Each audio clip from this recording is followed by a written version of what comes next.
kabarnya? Oke, kita akan coba untuk diskusi dan ngobrol-ngobrol lagi ya. Hari ini kita akan ngebahas tentang hal yang sangat sering kita lakukan, yaitu tentang berbicara. Oke, tapi di sini bukan berbicara bagaimana caranya berbicara di depan umum, bagaimana caranya berbicara dengan banyak jenis bahasa, bagaimana caranya berbicara dengan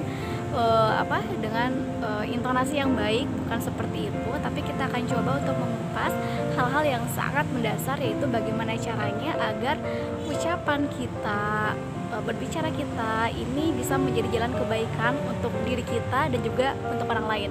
Muslim yang baik adalah seorang muslim yang bisa menjaga lisannya. Seperti itu yang harus kita lakukan sebelum kita berbicara, karena jujur banget, yang namanya berbicara itu nggak gampang. Yang namanya berbicara itu adalah tantangan. Kenapa? Karena setiap ucapan, setiap vokal yang kita lakukan itu tuh dihisab gitu ya.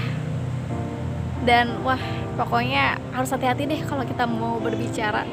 Nah, semoga tips ini bisa menjadi jalan agar kita bisa lebih berhati-hati lagi. Oke, yang pertama adalah niat. Ya, tidak sedikit seseorang berbicara, pertama karena ingin dipuji, kedua karena ingin dihormati, ketiga karena ingin dikagumi, keempat karena ingin dihargai, yang kelima karena menginginkan sesuatu dari orang lain.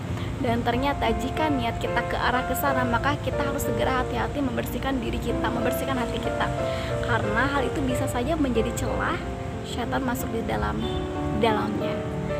Ya, jadi yang pertama itu adalah ketika kita berbicara, niatkan karena Allah Subhanahu wa taala.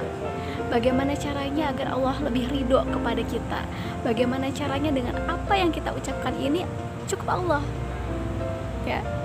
Orang paham, orang belum paham, itu kewenangannya tidak ada pada kita. Yang terpenting setiap lisan kita itu benar, Allah suka dengan kata-kata kita. Niatkan karena Allah Subhanahu wa taala. Itu yang pertama. Ya. Kita bisa coba ya. Niat. Jadi sebelum kita mau ngomong A, B, C, D, pikir-pikir dulu gitu ya. Ini niatnya apa ya ngomong kayak gini. Nah, oke. Untuk yang kedua adalah harus sering menimbang-nimbang. Saya ngomong seperti ini, misalnya tuh aku ngomong seperti ini, kira-kira dampaknya apa untuk diri aku dan untuk orang yang aku ajak bicara.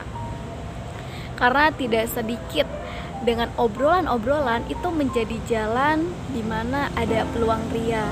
Terlebih ketika kita membicarakan diri sendiri ya. Wah, itu bener-bener cobaan banget gitu ya. Terkecuali kalau misalnya kita berkata kepada psikolog atau orang yang ahlinya ya. Tapi kalau misalnya kita udah lepas landas berbicara berjam-jam tanpa ngerem gitu kan ya, dikhawatirkan dari obrolan yang kita lakukan itu bisa berdampak negatif untuk orang lain. Contohnya seperti apa? Orang lain merasa sakit hati, orang lain merasa tidak bersyukur, orang lain merasa direndahkan. Ya, jadi kita harus menimbang-nimbang. Begitupun dengan diri kita, kita harus sadar dengan apa yang kita ucapkan. Jangan sampai dengan apa yang kita ucapkan itu malah bisa membuat diri kita ini menjadi lebih hina. Nauzubillahi min dzalik. Ada kesombongan di dalam diri kita.